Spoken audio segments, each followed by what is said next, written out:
Persians. Written by Aeschylus, translated by Mark Will. Narrated by Guy Bethel. Persians. Scene, Palace of Xerxes at Susa. Choral Ode 1. Enter chorus of Persian elders.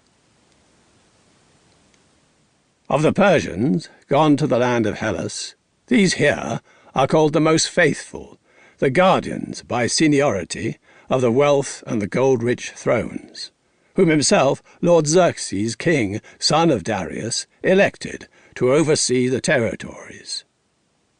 Yet as regards the return of the king and his gold-rich army, my soul, already an evil prophet, is much distressed within. For all Asiatic-born strength has gone, yelping after the young master, and neither messenger nor horseman returns to the capital of the Persians. Abandoning Susa and Ecbatana and the ancient wall of Kisia, they went forth, some on horses, some in ships, some on foot, presenting a formation of war. Such are Amistris and Artaphernes and Megabartes and Astaspes, commanders of Persians, kings subject to the great king. They push on, overseers of a massive army, archers and horsemen, fearful to see, terrible in battle, with steadfast determination of will. Artambares, too, the charioteer, and Massistres, and the bowman, good Imaios, and Pharandakes, and horse-driver Sostanes, and others, the great and many-feeding Nile sent forth, Susiscanes, Egyptian-born Pegastagon, and the Archon of holy Memphis, great Arsames, and Ariamados, guardian of Ogygian Thebes, and marsh-dwelling rowers of ships, terrible and countless in number. And there follows a throng of luxurious Lydians, and those who generally oppress the mainlanders, those whom Metrigathes and brave Arctius, regal commanders, and gold-rich Sardis sent forth, riding in many chariots, in double and triple ranks, a fearful sight to behold. Those living near holy Tmolus also pledged to cast the yoke of slavery on Hellas. Mardon, Tharibis, thunderbolts of the spearhead, and the javelin-darting Mysians. Babylon, too, the gold-rich, sends a mixed host in a long line, some mounted upon ships, and some trusting in bow-drawn intention.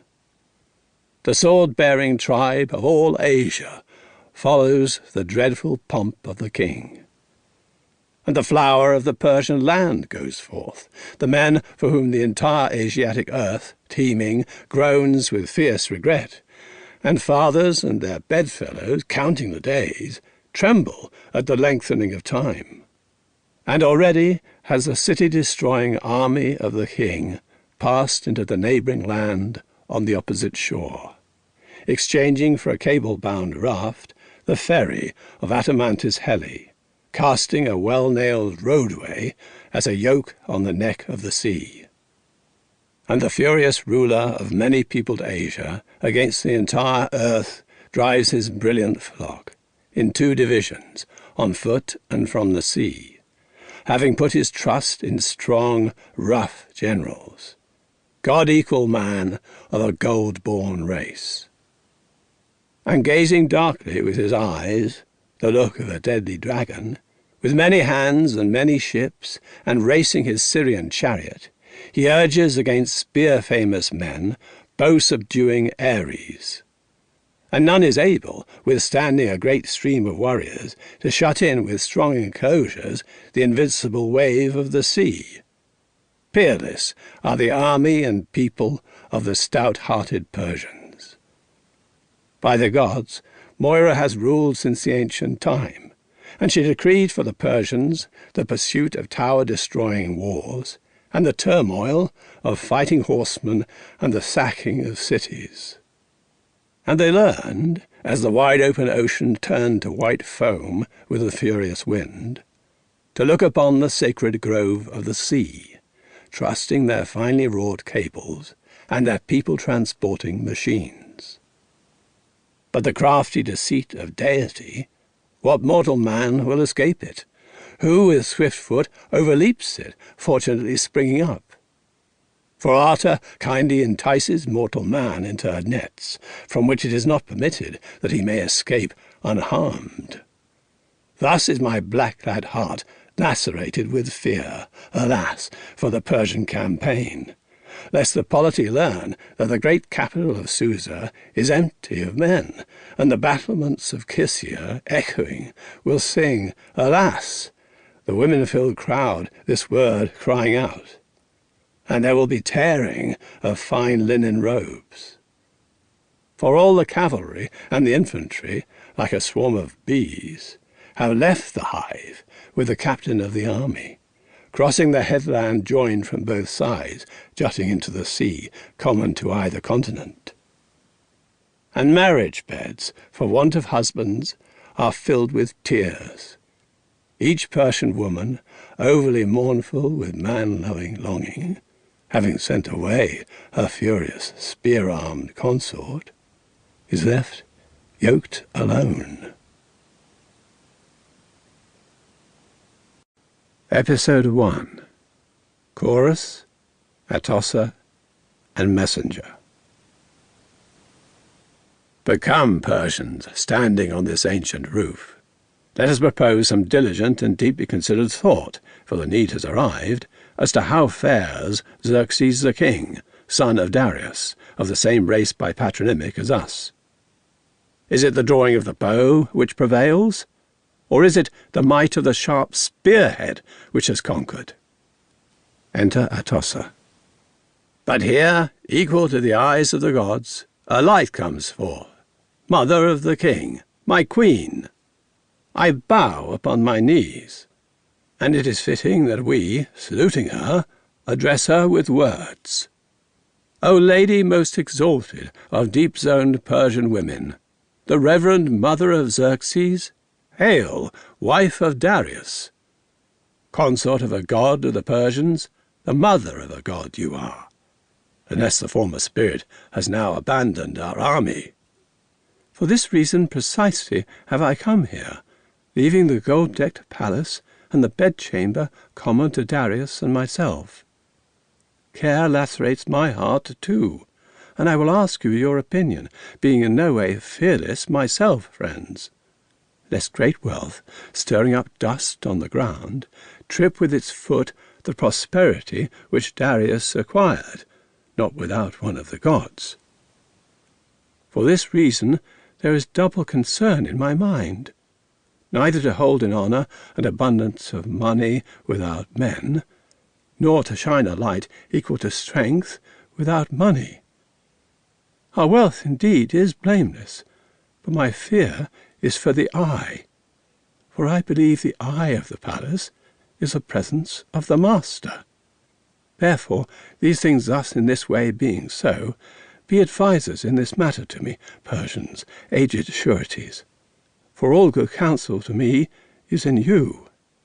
Be certain, queen of this earth, you need not twice indicate either word or deed, if our ability is willing to lead the way. For you call us counsellors, who are well disposed towards you. I have had many constant nocturnal dreams, ever since my son, having assembled the army, left with the intention of ravaging the land of the Ionians.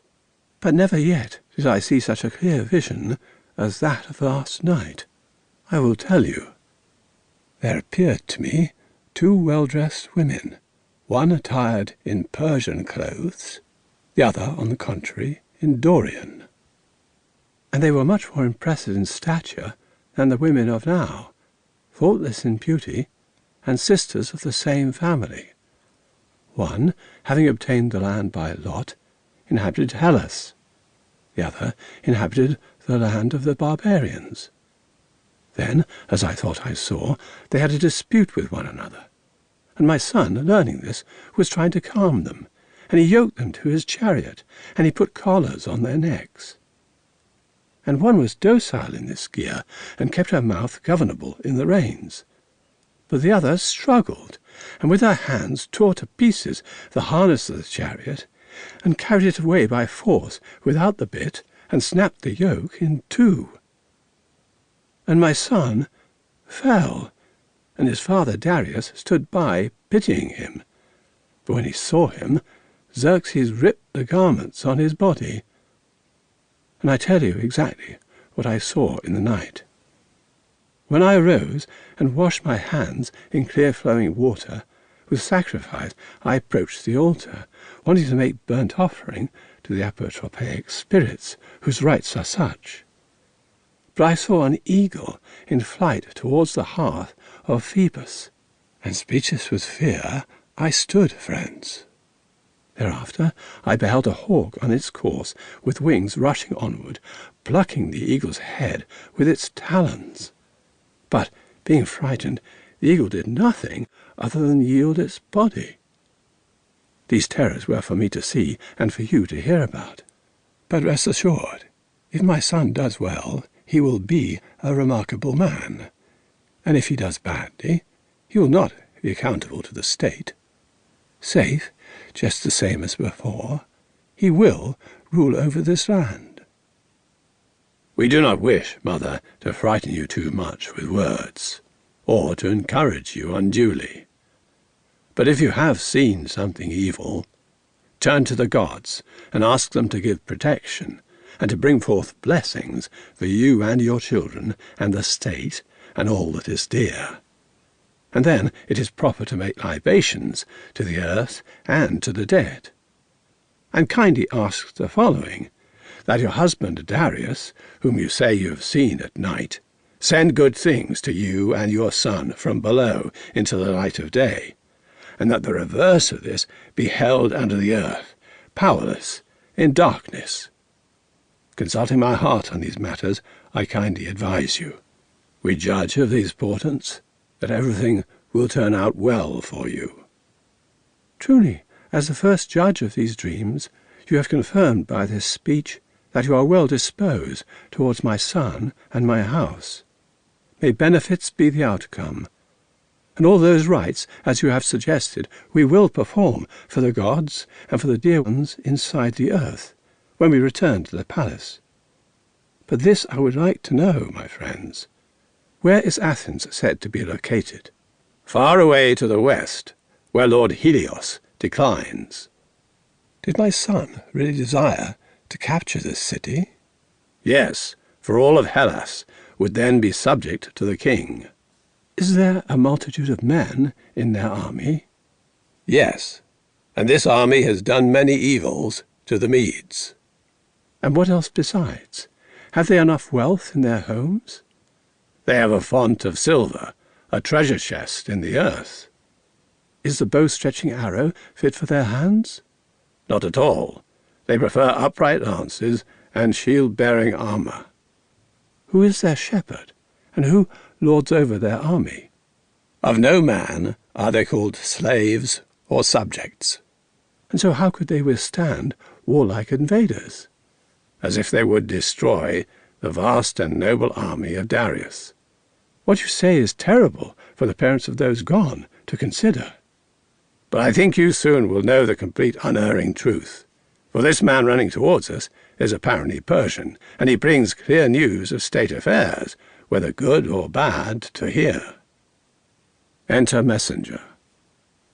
O cities of all the Asiatic earth, O Persian realm and rich harbour of wealth, at a single stroke much happiness has been destroyed.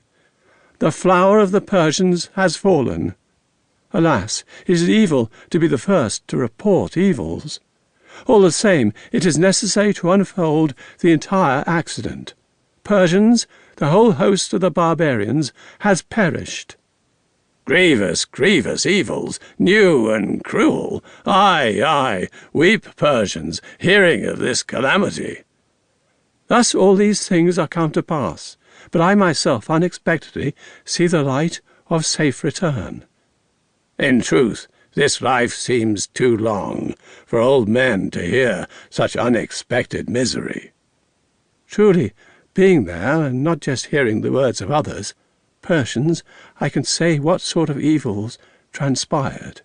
Alas, In vain the many missiles commingled from the Asiatic earth went forth to the warlike land of Hellas.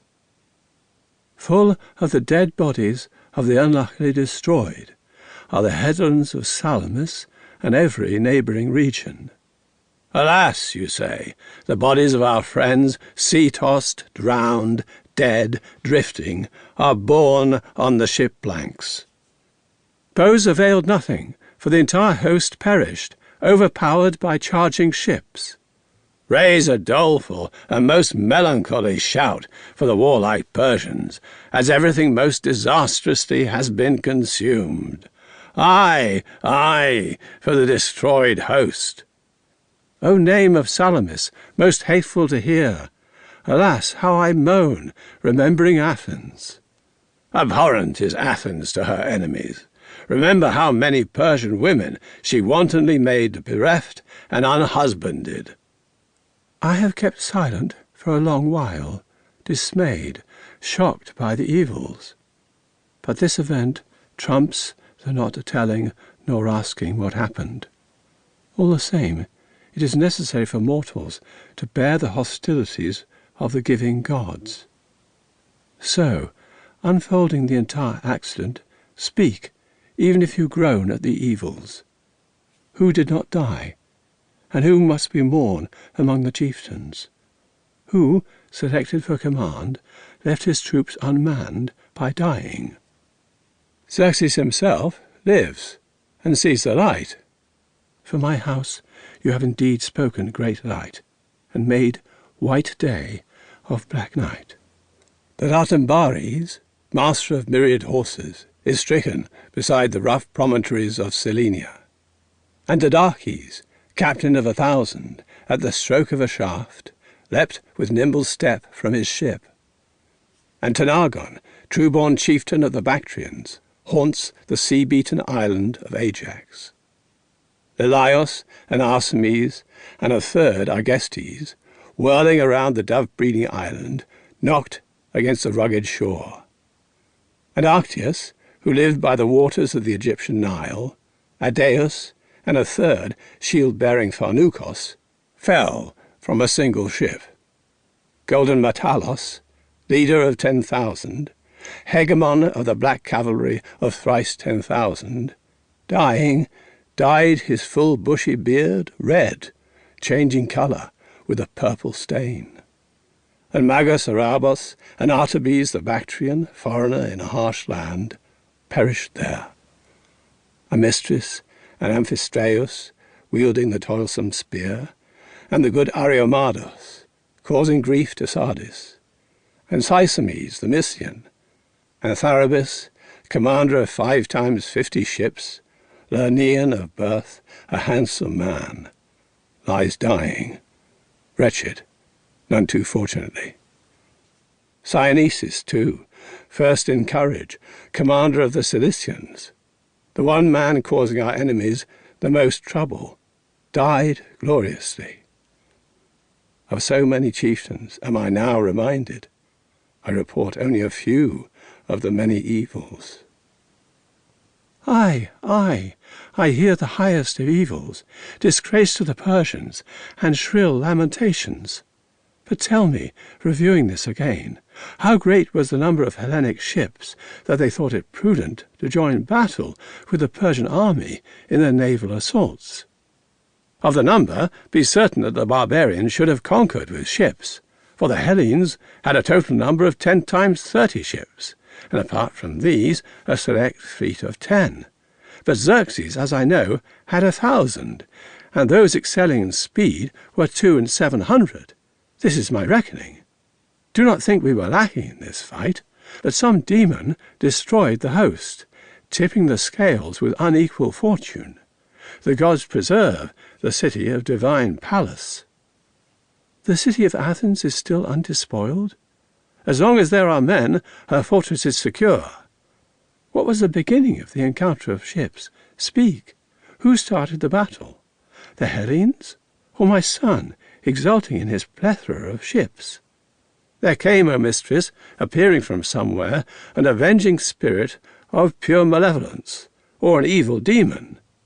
a Hellene, coming from the Athenian host, spoke to your son Xerxes as follows, that if the darkness of black night should come, the Hellenes would not stay, but leaping on the decks of their ships, some here, some there, they would save their lives by stealthy flight.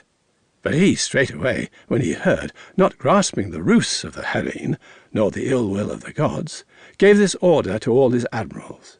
When the sun stopped burning the earth with its rays, and darkness seized the temple of the sky, they should marshal a formation of ships in 3 rows to guard the ports and the sea-roaring straits, with other ships in a circle around the Isle of Ajax.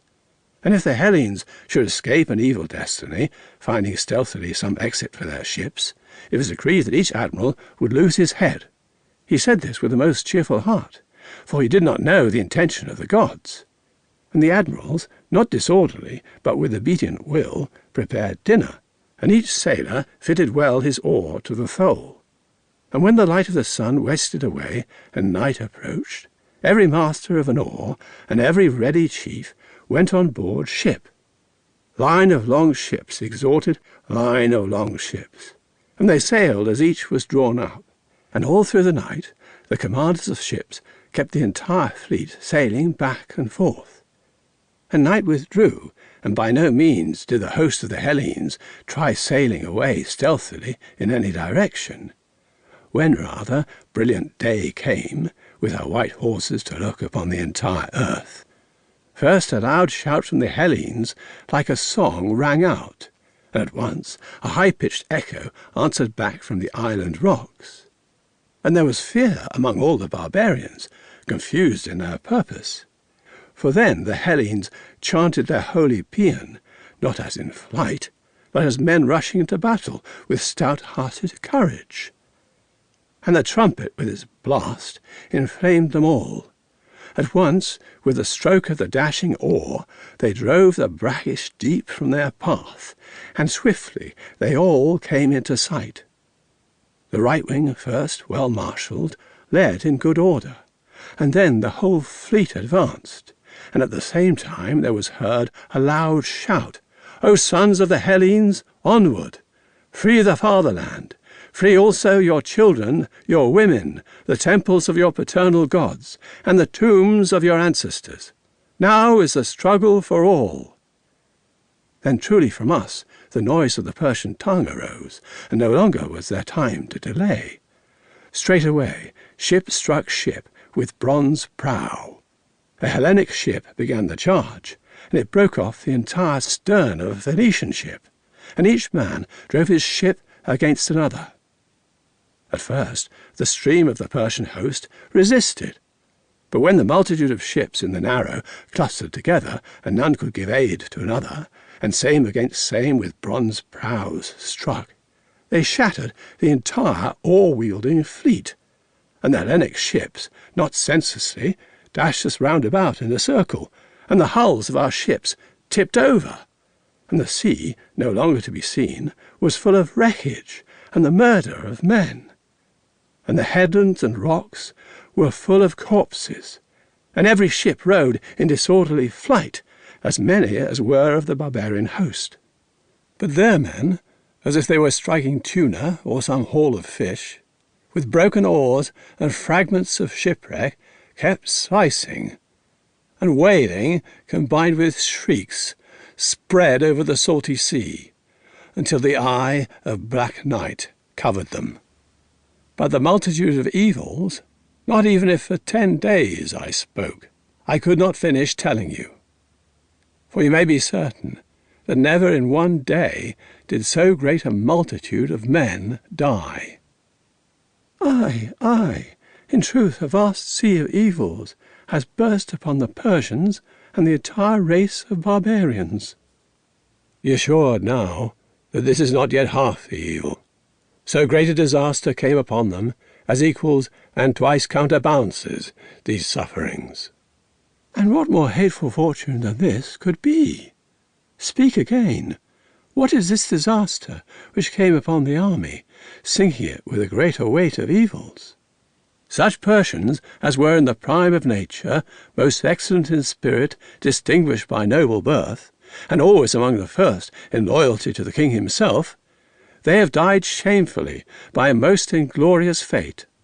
Ah, I am made wretched by evil disaster, friends.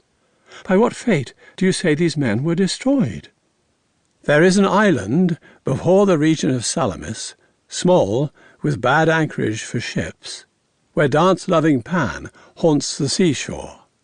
There Xerxes sent these men, so that when the shipwrecked enemy fled to the island, they might slay the easily mastered army of the Hellenes, and save their comrades from the narrows of the sea.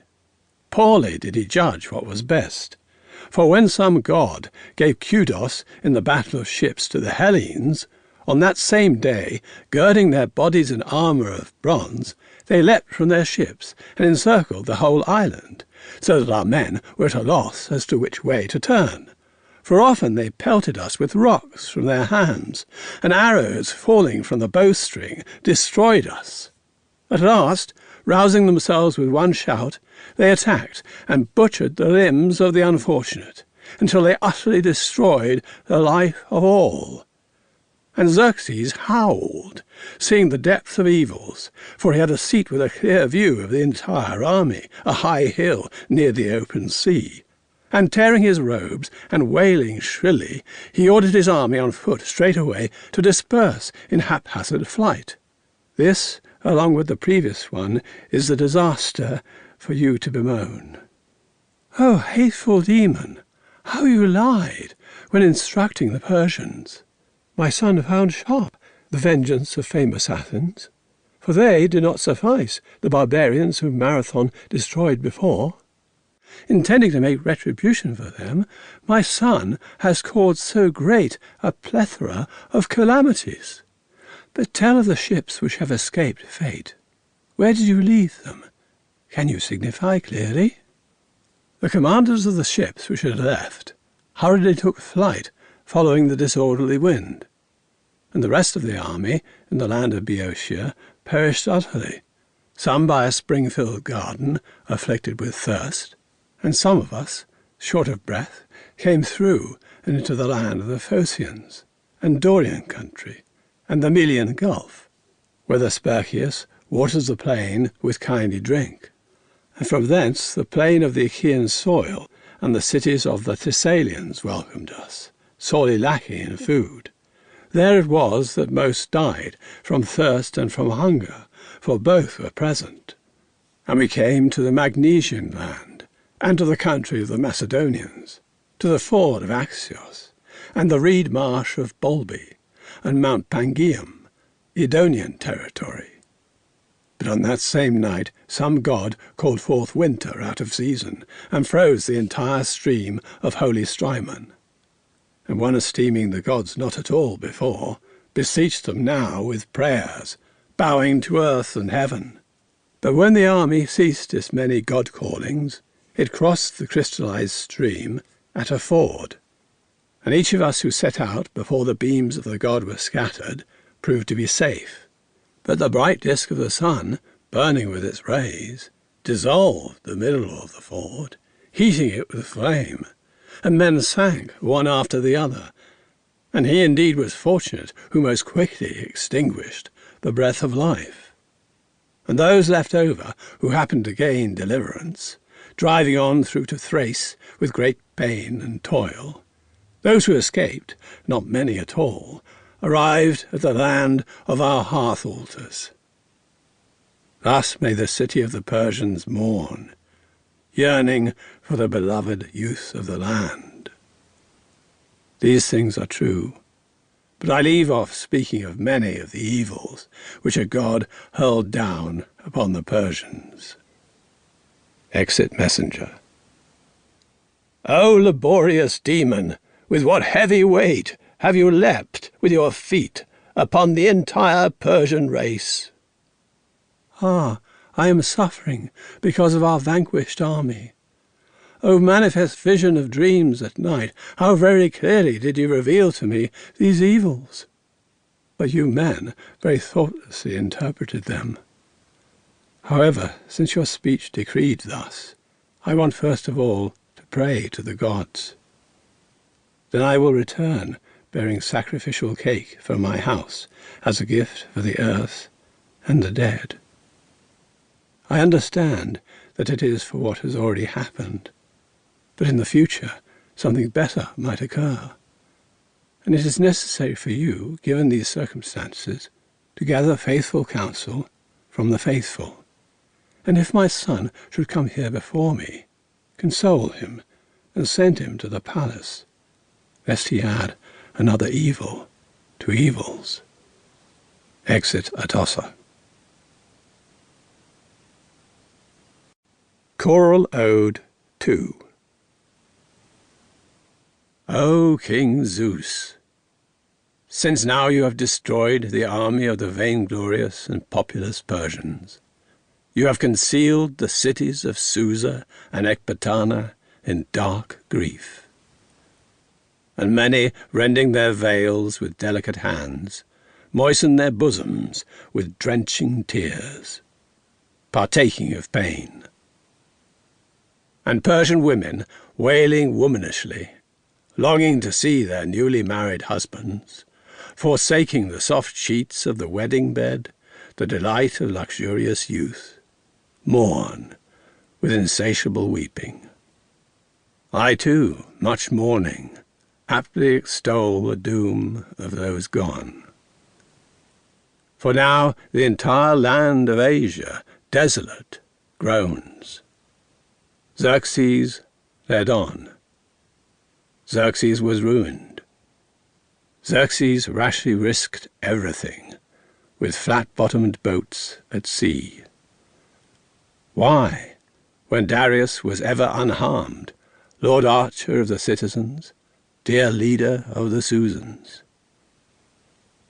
With foot soldiers and sailors, linen-winged, dark-eyed, the ships advanced. The ships were destroyed. The ships with prows were annihilated at the hands of Ionians. And we hear the master himself barely escaped the fearful paths in the plains of Thrace. And those dying first, left by necessity around the Cyprian headlands, are swept away. Groan and mourn, cry heavy and heavenly distress. Strain the sadly wailing, clamorous, wretched voice. Torn by the whirlpool, they are mangled by the voiceless, by the children of the undefiled sea. And the deprived house mourns the man of the family, and childless fathers are demonized by distress, and old men bewailing everything perceive pain.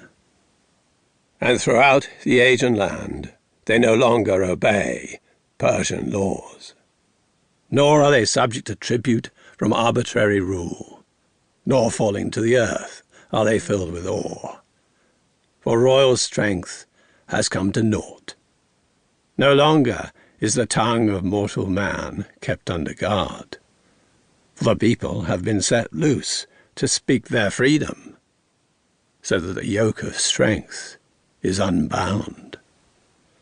And its fields stained with blood, the sea-surrounded island of Ajax holds the remains of the Persians. Episode 2. Atossa and Chorus. Enter Atossa. Friends, he who has experienced misfortunes understands that whenever a wave of troubles comes upon mortal men, they are wont to fear everything. And whenever destiny flows well, they are wont to believe that destiny itself will always blow chance favourably. But in my eyes, already everything appears fearful and hostile to the gods. And in my ears shouts a din not pleasing. Such consternation of evils frightens the mind.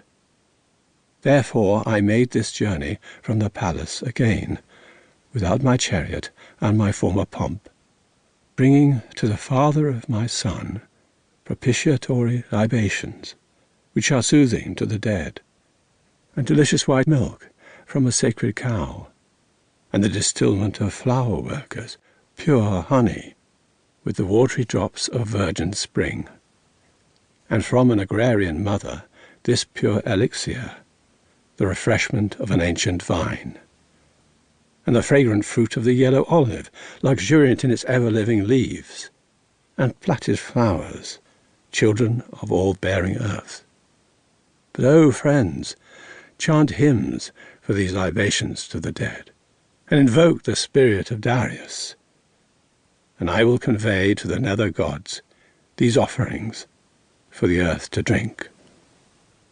Royal lady, revered by the Persians, you send libations to the chambers below, and we with hymns will beseech the underground guides of the deceased to be gracious. Choral Ode 3.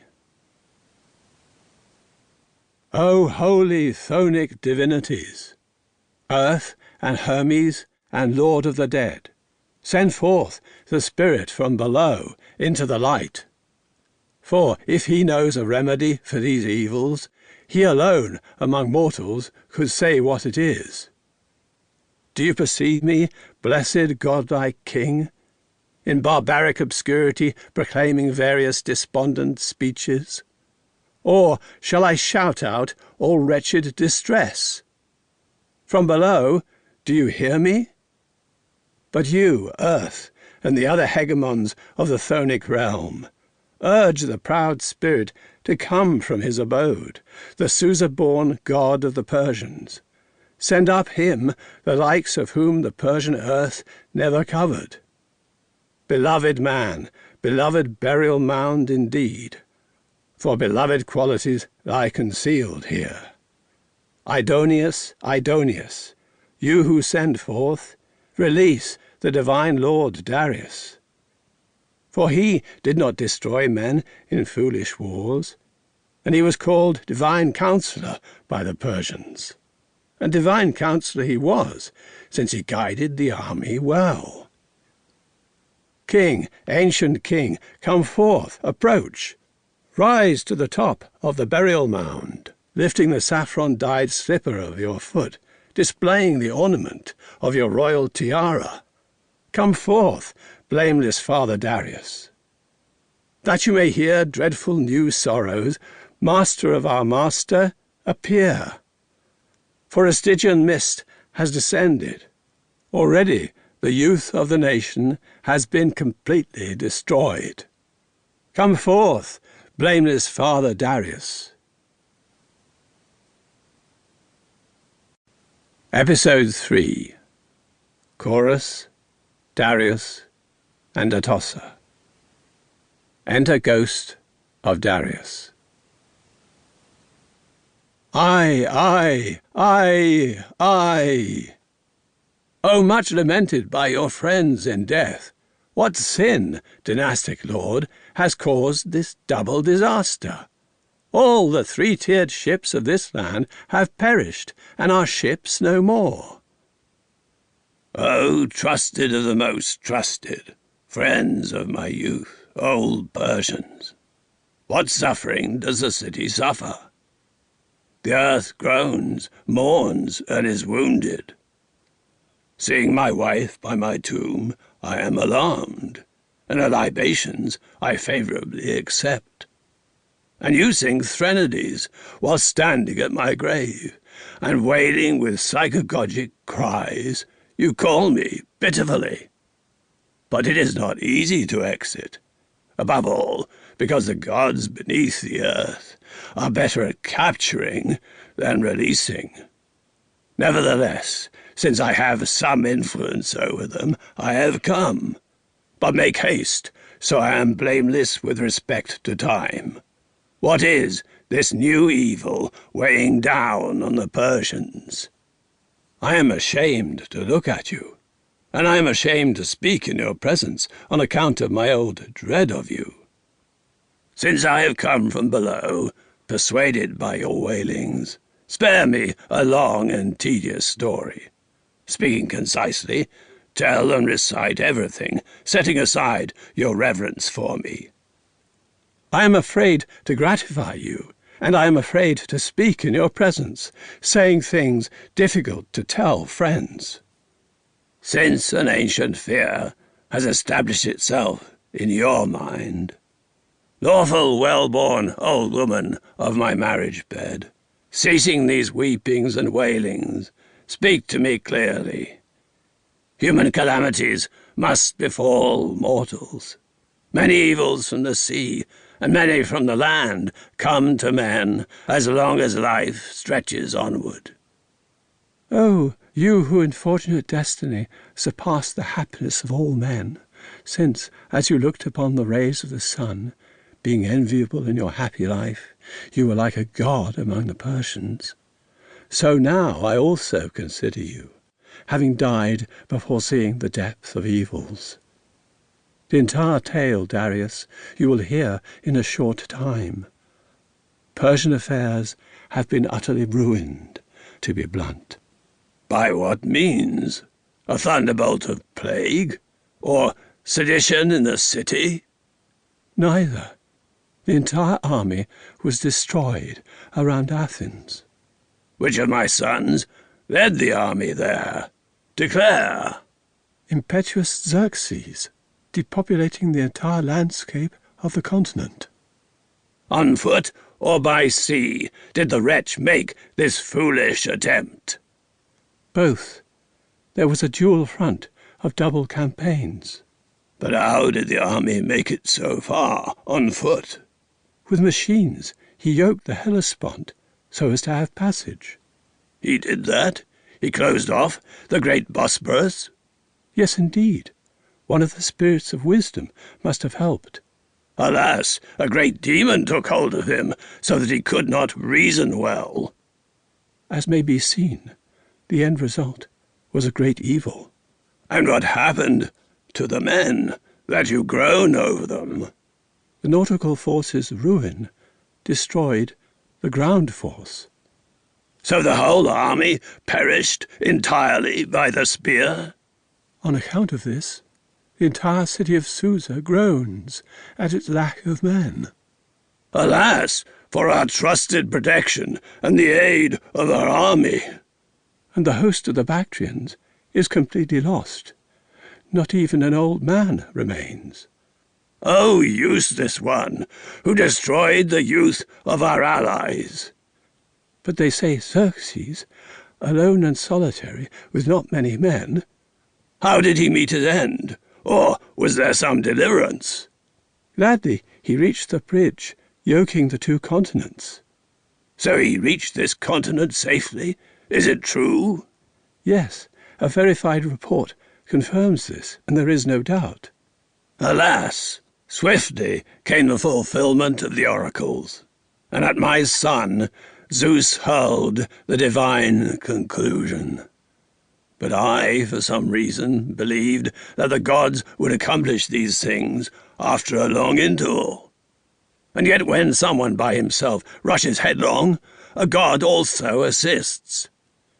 Now it appears the source of evils has been found for all those near and dear. And my son, not understanding, did these things with youthful brashness. He hoped to restrain the holy Hellespont, the Bosporus, a divine current with fetters, as if it were a slave. And he refashioned the ford, and surrounding it with hammer-forged shackles, he made a great road for his great army. And, although a mortal, he thought, not with prudence, that he could master all the gods, even Poseidon. Was it not a disease of the mind that possessed my son? I fear lest the great treasure of my toil will fall prey to the soldiers of the victor. Impetuous Xerxes learned these things by consorting with evil men, for they say that you achieved great wealth for your children with your spear, but that he, because of his unmanliness, plays the soldier at home while doing nothing to augment paternal inheritance. Hearing such rebukes often from evil men, he planned this voyage and campaign against Hellas. So, for them, the deed is accomplished. Profound, always to be remembered, such as never yet desolated this fallen city of Susa, from the time when Lord Zeus granted this honour. That one man, grasping the sceptre, would rule all of sheep-feeding Asia. Medos was the first hegemon of the army, and another, his son, completed the work, for intelligence directed his spirit. And third after him was Cyrus, fortunate man, who ruled and established peace for all his friends. He mastered the Lydians and the Phrygians, and he subdued all of Ionia with his strength. A god did not hate him, because he was born reasonable. Fourth, the son of Cyrus commanded the army. Mardos ruled fifth, a disgrace to the fatherland and to the ancient thrones. But him, by trickery, good Artaphernes killed in the palace, along with dear friends, for whom this was a duty. And sixth was Meraphis, and seventh, Artaphernes. And I too obtained the lot I desired, and I marched many times with the massive army. But so great a disaster never befell the city. Yet Xerxes, my son, being young, thinks young thoughts, and he does not remember my commands. Be very clear about this, my age-mates. None of us who held these powers before would appear to have caused such calamities. What then, Lord Darius, do you intend, pronouncing this sentence? How, after this, should we, the Persian people, best carry on? Do not wage war in the Hellenes' territory, even if the Median army is greater. The earth itself is their ally. What do you mean? In what way is it their ally? It slays with famine armies which are much larger. But we shall raise a well-equipped and elite force. Not even the troops now remaining in the lands of Hellas will experience the safety of return. How can you say this? Will not the whole army of the barbarians cross the Hellespont from Europe? Few of the many. If it is proper for one having seen what has just now happened to trust the oracles of the gods. For they come to pass in their entirety, or not at all. And if this is so, a select multitude of troops he leaves there, persuaded by empty hopes. They wait where Asopos waters the plain with its streams, dear fattener of the land of the Boeotians. There it remains for them to suffer the most sublime of evils, and he who bristically sees the penalty for his arrogance. Arriving at the land of Hellas, they were not ashamed to steal the wooden images of the gods, nor to burn the temples. Altars were destroyed, and the shrines of the divinities were completely overturned from their pedestals. Therefore, having acted badly, no less badly do they suffer. And these things are destined, for not yet is the fountain of evils quenched, but it still gushes forth. So great will be the mass of clotted gore on the land of Plataean soil, caused by the Dorian spearhead. Heaps of corpses, even to the third generation, will signify voicelessly to the eyes of men that it is not proper for a mortal being to pride himself excessively. For hubris, flowering, yields as its fruit a crop of ruin, whence it reaps a most lamentable harvest. Seeing such damages as these, remember Athens and Hellas, lest someone despising present fortune and desiring something else should squander great happiness. Zeus, indeed, is the punisher of overweening spirits, a heavy chastiser. Therefore, admonish with reasonable warnings this boy who claims he is of sound mind, to stop offending the gods with arrogant audacity. And you, O beloved old mother of Xerxes, going to the palace and taking whatever clothing is suitable. Meet your son. Because of the pain of his misfortunes, the tatters of his embroidered garments are completely torn to shreds. Soothe him cheerfully with words, for only by hearing you, as I know, will he bear up. And I will depart below, under the darkness of the earth. But you, old ambassadors, rejoice, and even in evil times may your souls delight every day, for wealth does not profit the dead at all. Exit Ghost of Darius. Truly, I am pained to hear the many miseries of the barbarians, both those present and those to come. O baleful spirit, how great is the pain that attacks me, and especially this disaster stings to hear of my son's garments about his body, the dishonour which surrounds him. But I will go, and taking clothes from the palace, I will try to meet my son. For I will not forsake my nearest and dearest in evil times. Exit Atossa. Choral Ode 4.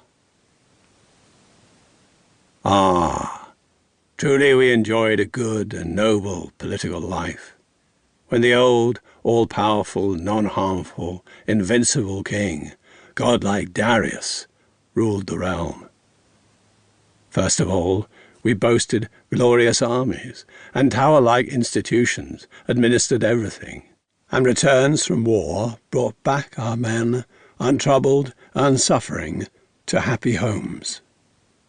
So many cities he captured, without crossing the ford of the Halys River, or even leaving the hearth, such as the Acheloan towns on the Strymonian Sea, near the Thracian settlements, and those outside the lake on dry land, surrounded by the tower, recognized him as their lord, as did Hellas around at the flat ford, and the inward Propontis, and the mouth of Pontus, and the islands below the salty headland, washed by the sea, situated near our land, such as Lesbos, and olive-planting Samos, Chios, and also Paros, Naxos, Mykonos, and Tenos, along with neighbouring Andros. And he strengthened the mid-sea islands, Lemnos, and the seat of Icarus, and Rhodes, and Cnidus, and the Cyprian cities, Paphos and Soloi, and Salamis, the metropolis now responsible for these groanings. And the wealthy and populous lands of the Hellenes in Ionian province he conquered with his will. For he had the unfailing strength of armed men and diverse allies. But now, indisputably, these things are overturned by the gods, as we suffer from wars, overpowered greatly by disasters at sea. Episode 4. Xerxes and Chorus. Enter Xerxes. Oh, wretched me, having met this loathsome, obscure fate, because a demon savage-mindedly trod upon the Persian race. What have I recklessly suffered? The strength of my limbs is dissolved as I look upon this generation of citizens. If only the doom of death, O Zeus, had buried me along with my ruined men. Alas, king, for the noble army and the great Persian ruling honour, and the order of men whom now a demon has cut down. The earth bewails the native youth slain by Xerxes, who glutted Hades with Persians. For it happens that many warriors, the flower of the nation, masters of the bow, an altogether thick myriad of men, have perished. Aye, our cherished strength. The land of Asia, king of the earth, dreadfully, has bent the knee. I, alas, have become lamentable, a useless evil to my race and fatherland. As salutation for your homecoming, I will raise the ill-sounding shout, the ill-omened cry of a Marindinian mourner, a shriek with many tears. An utterly dismal and all lamentable discordant sound, for this demon once more has turned against me. I will indeed raise the plaintive dirge, honouring your sufferings and the heavy corpses at sea, begotten of the mourning city. I will scream with tearful wailing. For the Ionians swept them away, the Ionians and their superior naval force, ravaging the gloomy sea and the ill-fated coast. Aye, howl and make inquiry of everything. Where are the rest of our friends? Where are those who stood by you, such as Pharandachis, Susus, Pelagon, Dotamas, Agdabatus, Psamis, and Susicanes, who hailed from Ecbatana?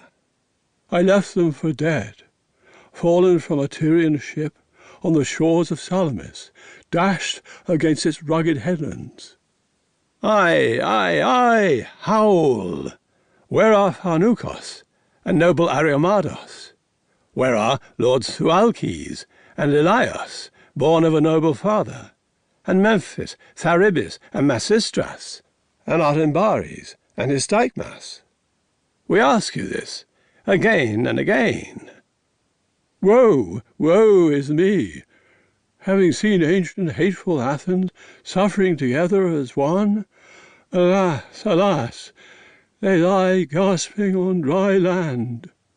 And your trusty eye of the Persians, he who counts the myriads, Alpistos, son of Patanokos, and the son of Sesames, Megabates' son, Parthos, and great Oibares, did you really abandon them? Woe, dreadful! You speak of evils beyond evils for the illustrious Persians. Woe, indeed! You remind me of my excellent comrades. You arouse unforgettable, abhorrent evils with your speech. Within, my miserable heart howls. And truly we yearn for others as well.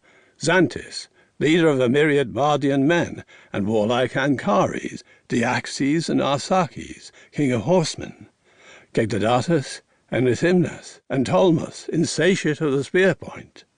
I am astounded, that around your wheel-drawn tent they do not follow behind. Gone are those who were leaders of the army. Gone, alas, and nameless. Alas!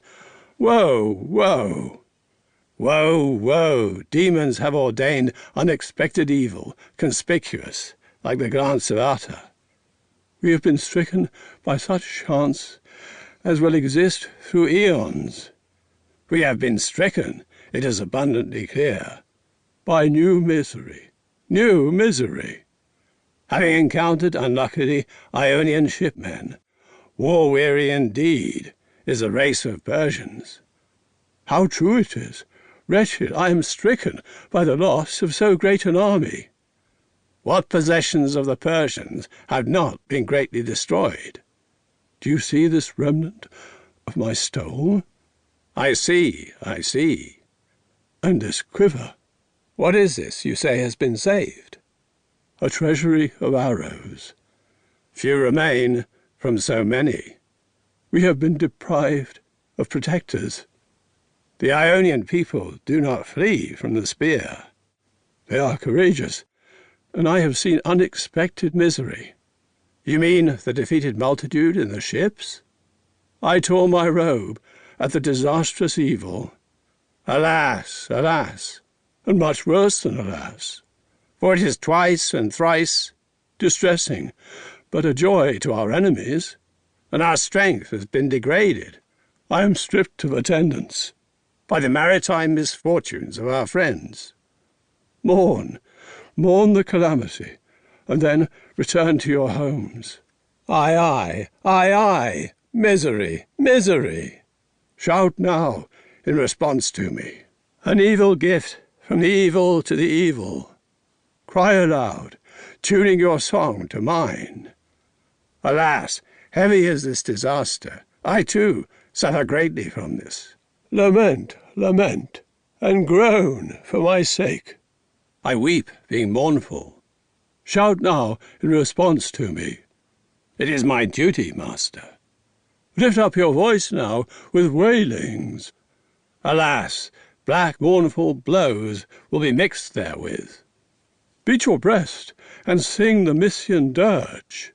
Grief, grief, and tear for me the white hairs from your beard.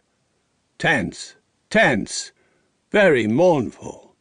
And cry out sharply. I will do this too. And tear the flowing robe with your nails.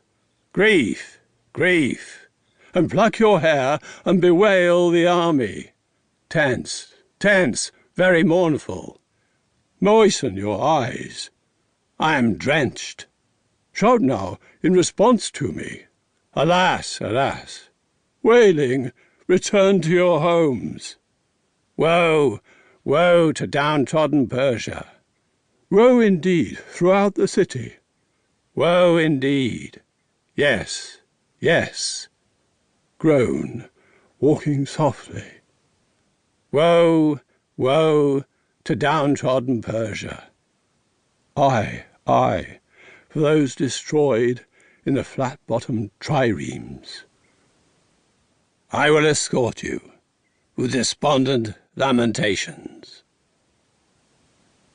Exeunt Xerxes and Chorus.